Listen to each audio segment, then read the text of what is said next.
Hi everyone, আসসালামু আলাইকুম। Page builder editor সিরিজের এটি আমাদের ৫ নম্বর ভিডিও। আর আপনারা যদি এই পর্যন্ত সবগুলো ভিডিও দেখে এসে থাকেন, তার মানে হচ্ছে আপনারা আমাদের এই এডিটরটি সম্পর্কে একটি ভালো ধারণা পেয়ে গেছেন। কম্পোনেন্ট কি, তারপর হচ্ছে কিভাবে কম্পোনেন্টগুলো আনতে পারবেন, কিভাবে হচ্ছে ইমেজ এডিট করতে পারবেন, টেক্সট এডিট করতে পারবেন, এগুলো মোটামুটি সবগুলো সম্পর্কে একটি ধারণা পেয়ে গেছেন। তো আজকে আমরা এই দুটি সেকশন আমাদের ডান। তো আজকে আমি আমার একটি পছন্দের টপিকে চলে যাব। সেটি হচ্ছে step by step guide to creating your first custom landing page. তো এখানে জিনিসটা খেয়াল করেন, এখানে বলা আছে কাস্টম ল্যান্ডিং পেজ। তার মানে হচ্ছে আপনারা যেকোনো ডিজাইনকেই কিন্তু আপনার নিজস্ব ল্যান্ডিং পেজে কনভার্ট করতে পারবেন। তো তার জন্যই হচ্ছে আমরা প্রথম অপশনটি ক্রিয়েটিং এ লেআউট, আগে আমরা হচ্ছে একটি লেআউট তৈরি করব। আর পরে হচ্ছে আমরা হেডার, হিরো সেকশনে অন্যান্য সেকশনগুলো বসাবো। তো এখন ভয় পাওয়ার কিছু নেই, লেআউট কি আমি আস্তে আস্তে সবগুলো জিনিসই বোঝাবো। তো চলেন দেরি না করে আমরা আমাদের মূল ভিডিওতে চলে যাই। সবার প্রথমেই যে বিষয়টি আসছে সেটি হচ্ছে আমাদের ক্রিয়েটিং এ লেআউট। তো লেআউট জিনিসটা কি, চলেন সেটা আগে বুঝে নেই। তো আমাদের হচ্ছে এটা ল্যান্ডিং পেজ।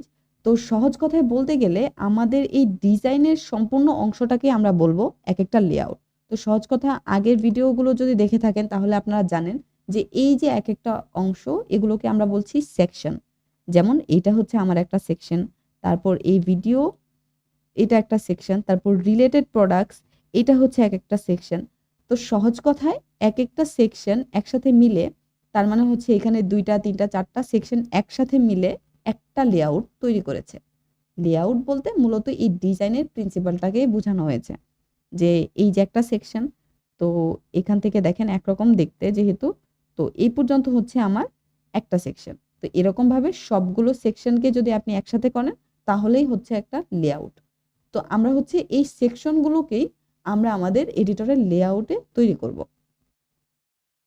তো আমি এক কাজ করি, প্রথমে আমাদের পূর্বের যেই অংশগুলো ছিল সেগুলো ডিলিট করে দেই। অ্যাকচুয়ালি শুরু থেকে শুরু করা যাক। তো চলেন আমরা হচ্ছে একটা সম্পূর্ণ নতুন পেজ তৈরি করে নেই। তো এটা হচ্ছে আমাদের টেমপ্লেট হবে। তো টেমপ্লেটের একটা নাম দেই। এটা হবে আমাদের ৫ নাম্বার টেমপ্লেট।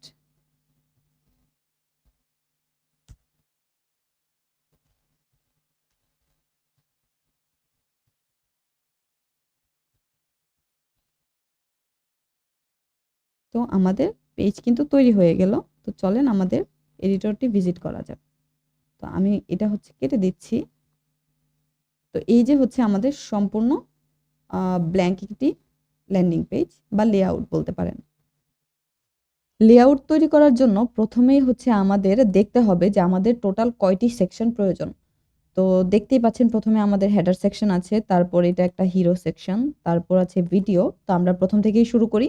প্রথমে আমাদের হেডার সেকশন। তো তার জন্য যা করতে হবে, আমাদের দেখেন কম্পোনেন্টের মধ্যে এই যে নিচে কিছু সেকশন দেয়া আছে।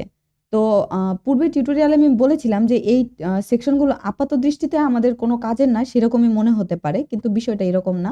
এই সেকশনগুলোই মূলত হচ্ছে আমাদের লেআউটটা তৈরির জন্য ব্যবহার করা হবে এবং এগুলো খুবই গুরুত্বপূর্ণ। তো প্রথম সেকশনটা আমরা তৈরি করি। তার জন্য আমি হচ্ছে এটাকে ড্রপ করলাম। ড্রপ করার পরে আমি এখানে জাস্ট একটা হেডিং ট্যাগ নিব এবং এখানে ডাবল ক্লিক করবেন এবং ডাবল ক্লিক করে এখানে আমি লিখে রাখবো জাস্ট ন্যাভবার এবং হ্যাঁ, ডান। তো আমি এটা বোঝার জন্য লিখে রাখলাম। তারপর হচ্ছে এটা হচ্ছে ন্যাভবার, তারপর হচ্ছে আমাদের হিরো সেকশন, তার জন্য হচ্ছে আমরা আরেকটা সেকশন নিব এবং এই সেকশনের আমরা হেডিং ট্যাগ নেই একটা, তার ভেতরে দেখতেই পাচ্ছেন যে সবুজটা যেই জায়গায় দেখাচ্ছে এই জিনিসটা একটু খেয়াল রাখবেন যে সবুজটা যেখানে দেখায় আমাদের সেখানে রাখতে হবে। তো সঠিক জায়গাটা বাছাই করা ড্র্যাগ এন্ড ড্রপটা করার আগে সেটা খুবই গুরুত্বপূর্ণ। যেমন আপনি যদি এইখানে দেখেন সবুজ এইখানে দেখাচ্ছে, তার মানে হচ্ছে আমাদের সেকশনের উপরে হেডিং ট্যাগটা বসবে। তো যদি আমি ছেড়ে দেই, তো দেখতেই পাচ্ছেন এই যে নিচে হচ্ছে আমাদের সেকশন এবং এটা হচ্ছে উপরে চলে গেল। তো আমরা তো সেটা চাচ্ছি না। তার জন্য কি করতে হবে, জাস্ট এখানে মাউস নিয়ে এটাকে ড্র্যাগ করে তারপর দেখেন যখন আমি এইখানে নিলাম, এই যে দেখেন এখন কিন্তু ইয়েলো কালার দিয়ে বোঝা যাচ্ছে যে আমার হেডিং ট্যাগটা এই সেকশনের ভেতর আসছে। তো আমি এখন কার্সারটা ছেড়ে দিলাম। তো দেখতেই পাচ্ছেন এই যে হচ্ছে এই ব্লু কালার দিয়ে এটা হচ্ছে আমার সেকেন্ড সেকশন। তো এটা হচ্ছে আমার হিরো। তো হিরো সেকশন লিখে রাখলাম। তারপর আছে আমার ভিডিও। তো তার জন্য আরেকটা সেকশন নেই, তার মধ্যে আরেকটা হেডিং ট্যাগ, তারপর এখানে লিখে রাখবো ভিডিও। তো আপনারা হয়তো ভাবতে পারেন যে এগুলো কি করছি।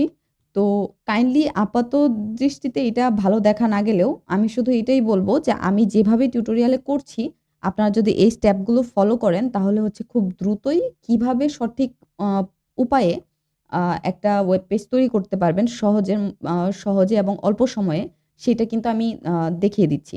তো ভালো হবে যদি আপনারা এই স্টেপগুলো স্টেপ বাই স্টেপ ফলো করতে পারেন। তো আমি যেভাবে করছি চেষ্টা করবেন যে সেইভাবেই ফলো করে আপনার পেজটা তৈরি করার। তারপরের সেকশনটা হচ্ছে রিলেটেড প্রোডাক্টস।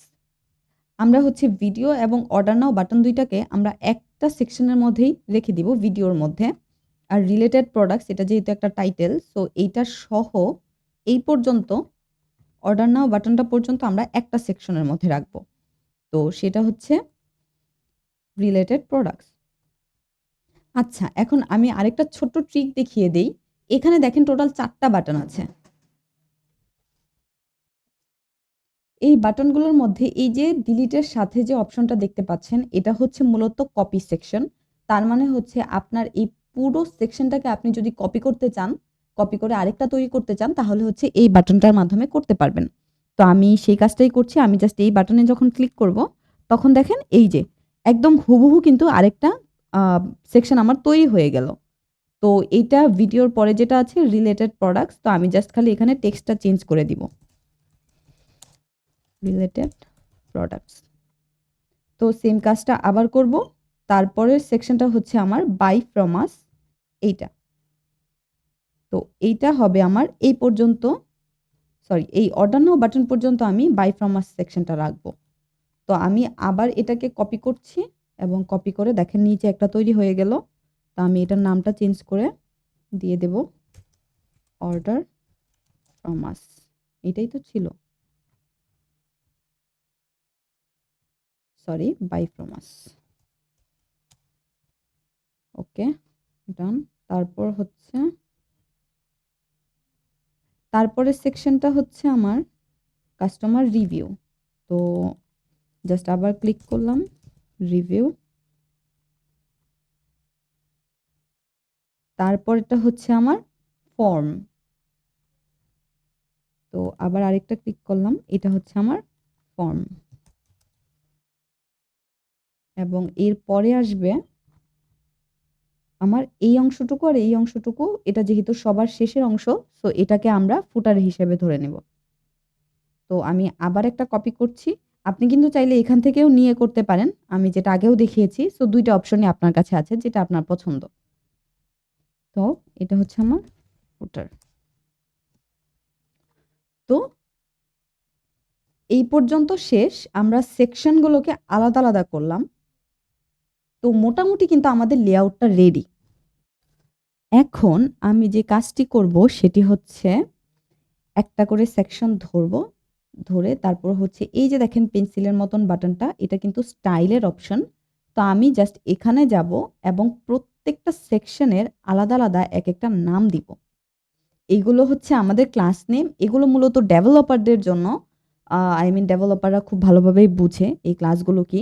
তো আপনার এত ডিপে তো যাওয়ার প্রয়োজন নাই। তো হচ্ছে আপনি জাস্ট আমি যে স্টেপগুলো করছি আপনি শুধু এইভাবে করেই ফলো করেন। কোনো জায়গায় যদি আটকে যান তাহলে হচ্ছে ভিডিওগুলো আবার একটু রিভাইজ করে দেখবেন। তাহলে আশা করি কোনো প্রবলেম হবে না। তো চলেন, এটা হচ্ছে যেহেতু ডিপটা আমি সিলেক্ট করলাম মানে এই সেকশনটা। তো এইটার হচ্ছে এখানে জাস্ট এই প্লাস বাটনে ক্লিক করব এবং ঠিক সেম নামটাই আমি এখানে দিব।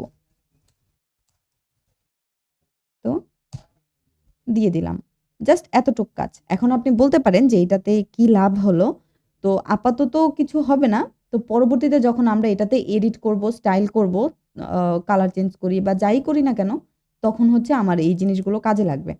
তো এইটা অবশ্যই করণীয়, এটা আমি বলেই দিচ্ছি যে আপনি যতগুলোই সেকশন নেন, যতগুলো কম্পোনেন্টই নেন, প্রত্যেকটার মধ্যেই একটা করে ক্লাস নেম এখানে অ্যাড করে দিবেন। এটা যতবারই নেন, যতগুলাই নেন, এই কাজটা করতেই হবে। যদি না করেন তাহলে হচ্ছে স্টাইলিং করতে গিয়ে একটু সমস্যার সম্মুখীন হতে পারেন। তো তার জন্য খুব ভালো হয় যে আপনি আগে থেকেই প্রত্যেকটা সেকশন, প্রত্যেকটা কম্পোনেন্ট, যেমন এইটাও একটা কম্পোনেন্ট, তো এইটার জন্য আমি একটা আলাদা ক্লাস দিয়ে নিব যখন আমি এটার উপর কাজ করব। তো চলেন চলেন ঝটপট হচ্ছে এই সেকশনগুলোর নাম দিয়ে দিই। হিরো সেকশন, তারপর এটা হচ্ছে ভিডিও সেকশন।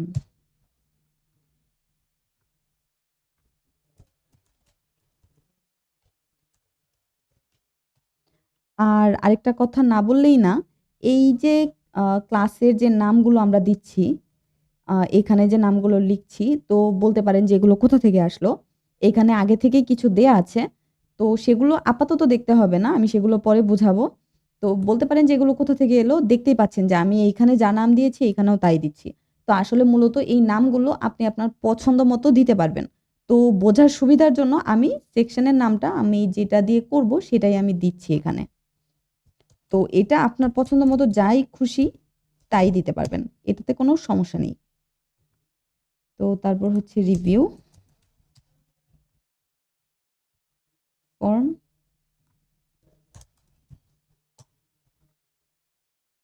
আর লাস্টে হচ্ছে ফুটার।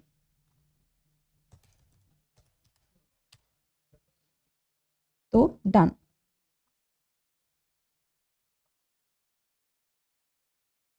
তো আমাদের হচ্ছে লেআউটটা তৈরি করা কিন্তু হয়ে গেল। এখন হচ্ছে আমরা আস্তে আস্তে করে পরবর্তী ভিডিওতে, লেআউটটা কিন্তু আমাদের এই পর্যন্তই। আপনি যদি আরো সুবিধার্থে আপনি যদি চান যে এগুলোকে আলাদাভাবে আপনি আইডেন্টিফাই করতে চান যে সবগুলো একই রকমের দেখতে হয়েছে, তো তার জন্য যা করতে পারেন, আমি এই সেকশনটা সিলেক্ট করে, এই যে দেখেন একটা ডেকোরেশন নামের অপশন রয়েছে স্টাইলের মধ্যে, সেকশনটা আগে সিলেক্ট করবেন যেই সেকশনে আপনি স্টাইলটা করতে চান। ধরেন এইটা, তো আমি এটা সিলেক্ট করব, তারপর এই বাটনে ক্লিক করে দেখেন ডেকোরেশনস, এই যে এই ক্যাটাগরিতে আমি এটাতে ক্লিক করব। ক্লিক করার পরে দেখেন এখানে লেখা আছে ব্যাকগ্রাউন্ড কালার। তা আপাতত কিন্তু ব্যাকগ্রাউন্ড মানে কি, ব্যাকগ্রাউন্ডের যে কালারটা থাকে সেটা। তো তার জন্য আমি কি করব, এখানে ব্যাকগ্রাউন্ড কালারটা আমি জাস্ট চেঞ্জ করে দিলাম। এইটার ব্যাকগ্রাউন্ড কালারটা আমি এটা দিলাম। এটা জাস্ট বোঝার সুবিধার জন্য আমি সেটা করছি। তো এরকম ভাবে আপনি প্রত্যেকটারই ব্যাকগ্রাউন্ড কালার চেঞ্জ করে দিতে পারবেন। তো দেখেন এখন কিন্তু আরো ক্লিয়ার ভাবে বোঝা যাচ্ছে প্রত্যেকটা সেকশন।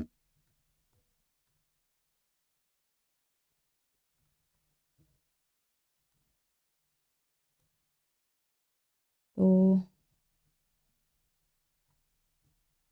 হুম,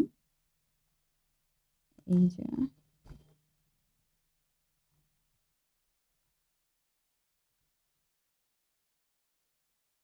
তো এই যে দেখেন আমি কালারগুলোকে কিভাবে সিলেক্ট করছি, আপনারা কিন্তু এইভাবে করেই কালারগুলো সিলেক্ট করতে পারবেন। তো জাস্ট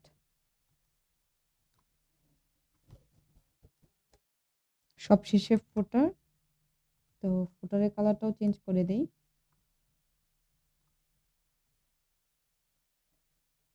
হুম, তো আমার দেখেন এখন কিন্তু প্রত্যেকটা সেকশন আলাদা আলাদাভাবে বোঝা যাচ্ছে। তো আমরা হচ্ছে পরবর্তী ভিডিওতে একটা একটা করে ধরে ধরে কাজ করব এবং প্রত্যেকটার স্টাইলিং চেঞ্জ করব, এবং দেখতে পারবেন যে একসময় আমাদের ওয়েবসাইটটা ঠিক এইরকমই দেখতে হবে। তো পরবর্তী ভিডিও পর্যন্ত সাথেই থাকুন। আর আজকের ভিডিওর অ্যাসাইনমেন্ট হবে, আমি যতটুকু করেছি এতটুকুই। আপনারা হচ্ছে সেকশনগুলো নিবেন, এইখান থেকে সেকশন নিবেন। সেকশন নিয়ে আমি যেভাবে দেখালাম যে একটা হেডিং নিবেন, হেডিং নিয়ে আপনি প্রত্যেকটা আপনার একটা ওয়েব পেজ, আপনার যদি এক্সিস্টিং ডিজাইন থেকে থাকে তাহলে তো ভালো, আর যদি নাও থেকে থাকে আপনি হচ্ছে এই ভিডিওটা দেখে দেখে আপনারা হচ্ছে সেকশনগুলো নিবেন। এইভাবে নিয়ে এগুলোকে আলাদা আলাদা করে জাস্ট টেমপ্লেটটাকে সেভ করবেন। তো এটাই থাকবে। দেখা হচ্ছে পরের ভিডিওতে। ততক্ষণ ভালোই থাকবেন। আসসালামু আলাইকুম।